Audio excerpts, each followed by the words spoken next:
Hi everyone, this is Phil Travis here, and it is week 10 here at EOU History 458. I hope everybody's had a really great term. I've really enjoyed having each of you in the class.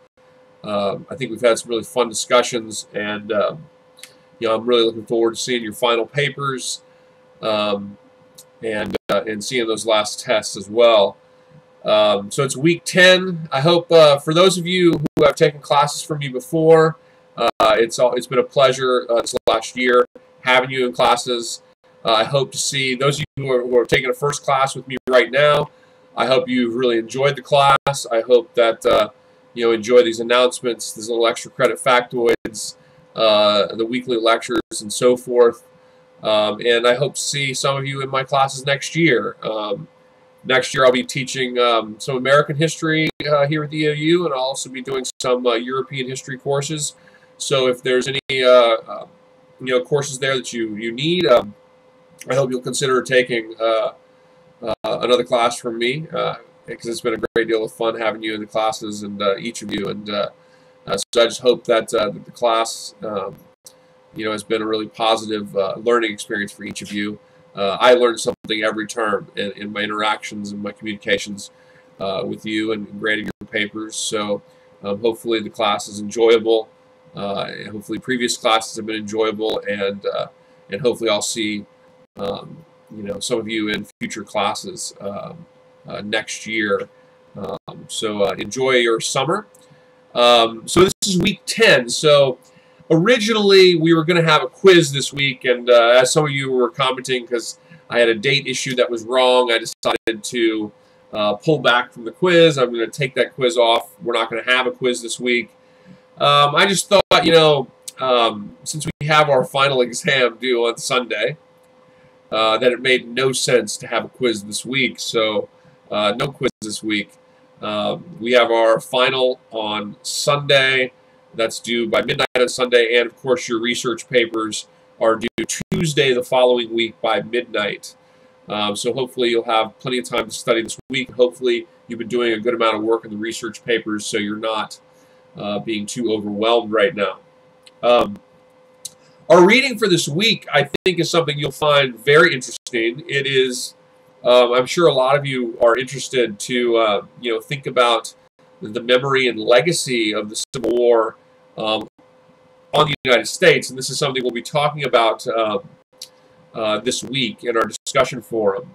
We are reading a 2017, well, I would say article, but it's actually a book chapter, and you'll notice in the reading there are certain spots in the reading where the authors refer to what they're going to be doing in the next chapter and what they're doing in the previous chapter, but I'm pretty sure that you'll be able to you follow along. The chapter by itself should be more than substantial to understand what the authors are arguing and why it's significant.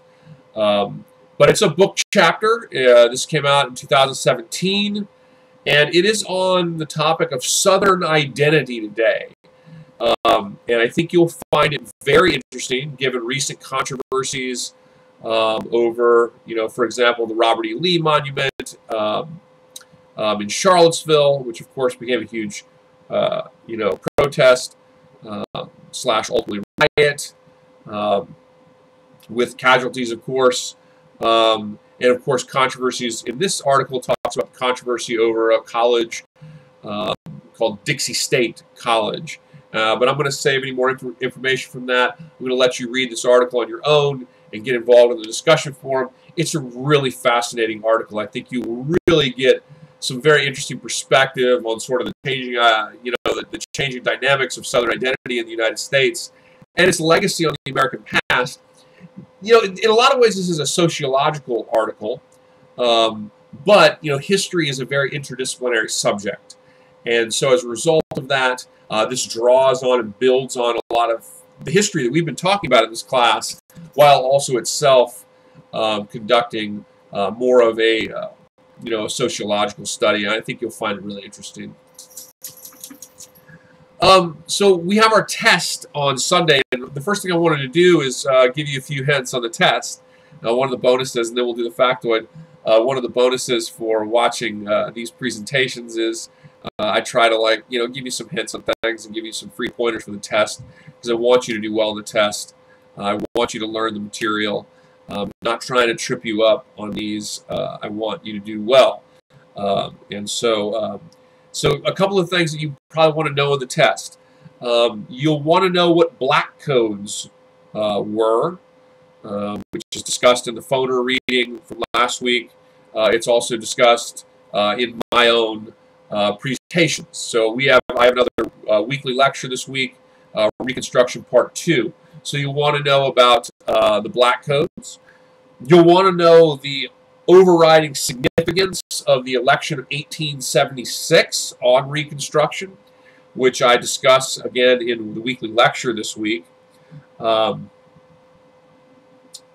Let's see, what's another one that you want to know? Oh, you want to know the sort of reasons for Robert E. Lee's campaign to Gettysburg in 1863, and you'll want to also know that he had to kind of negotiate this with Jefferson Davis because Jefferson Davis preferred to reinforce the Mississippi Theater, and the Confederacy was so strapped at that time that it was really a matter of either reinforce the Mississippi Theater or go to Gettysburg and try to win that stunning victory in the North and maybe get international recognition and maybe get a peace treaty or peace talks from the Union that might acknowledge the legitimacy of the South.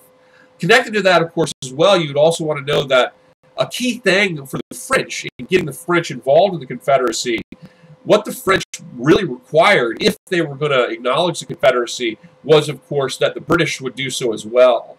And when it became apparent that the British would not do so, of course, the French were out.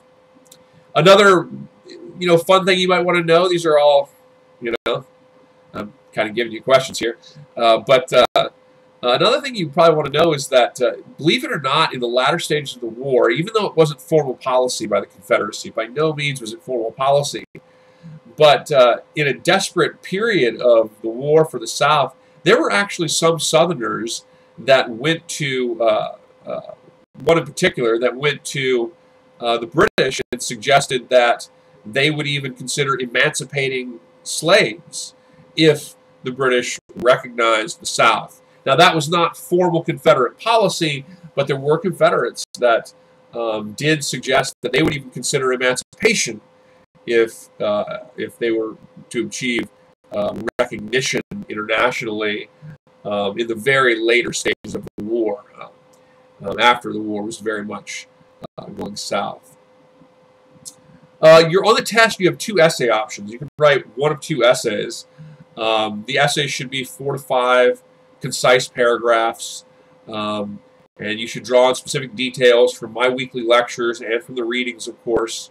The essays, you may do one essay is a description of Gettysburg and Vicksburg and the reality of total war after that. So it's kind of asked you to explain the developments of Vicksburg and Gettysburg, and then to describe the pursuit of total war in the last 2 years of the conflict.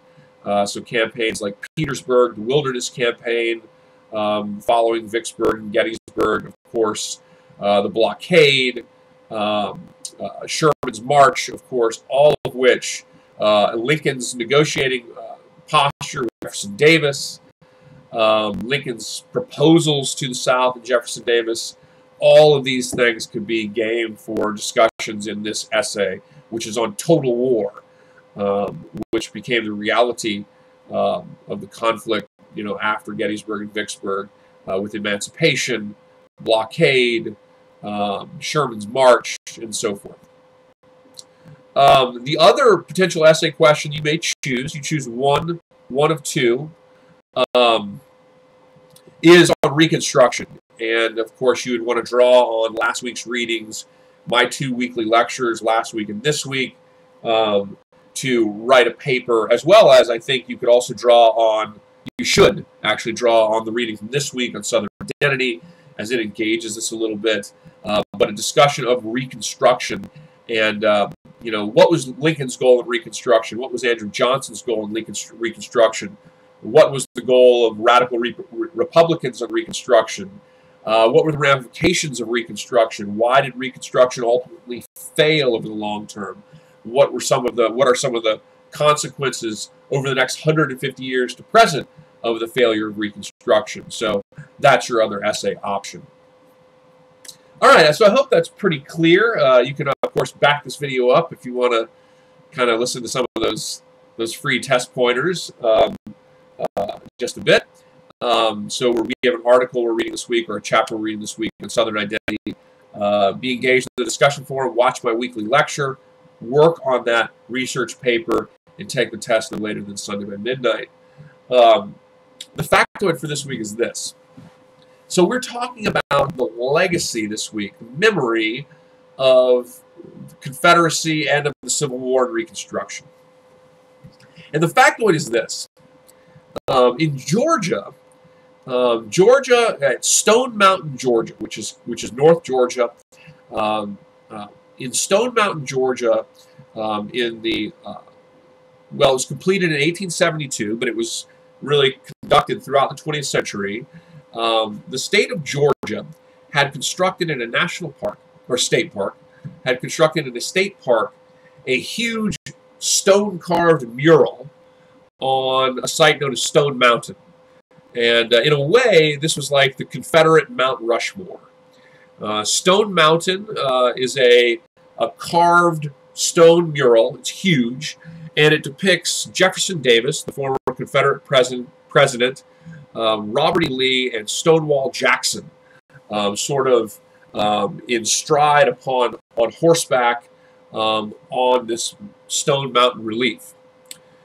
This very much is connected to the memory of the Old South, which you'll see in the article we're reading this week.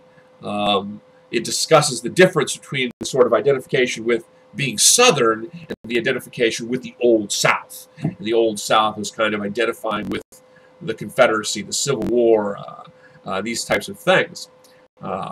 So the Stone Mountain, Georgia Monument went into its last phase of completion.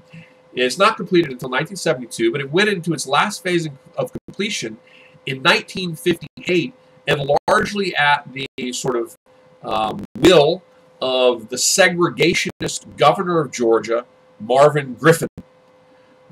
Governor Griffin of Georgia was a segregationist, and he wanted the monument constructed as a statement of his opposition to the desegregationist Supreme Court decision, Brown versus the Board of Education. The Stone Mountain, Georgia monument then stood as this sort of memorialization of the Old South, of the Confederacy, and also of an opposition by the governor of Georgia to desegregation and the Brown versus the Brown versus the Board of Education decision. And it's one example of that. There are other examples of that. Following the controversy with the Charleston church shooting a few years ago, and of course also with the Charlottesville situation with the Robert E. Lee Monument, there was increased pressure placed on the Stone Mountain Monument. But if the monument is to be removed, it would require an act of the state legislature. And it doesn't appear that the state legislature is going to remove the monument. So the Stone Mountain, Georgia Monument is still there. It's meant to be a memorializing of Jefferson Davis, Robert E. Lee, and Stonewall Jackson, perhaps the most important leaders of the Confederacy. And in this respect, its construction was in the context of civil rights and desegregation. It was meant to be a statement against that. So Stone Mountain, Georgia, the Mount Rushmore, if you will, of the Confederacy. All right, everybody, let's have a great week. I hope that this is a long one. When is the last term? And I'm going to miss making these announcements for you this term. I hope you guys have a really, guys and gals, students, I hope you have a great term, a great summer. If you're doing the summer term, I hope you have a great summer vacation. If not, I hope to see you in the fall, in one of my classes in the fall. If not then, maybe in the winter or maybe in the spring term. So I look forward to seeing you in a future class. I hope you enjoyed this class, and let's have a great week. I can't wait to see those tests and those papers. All right, guys.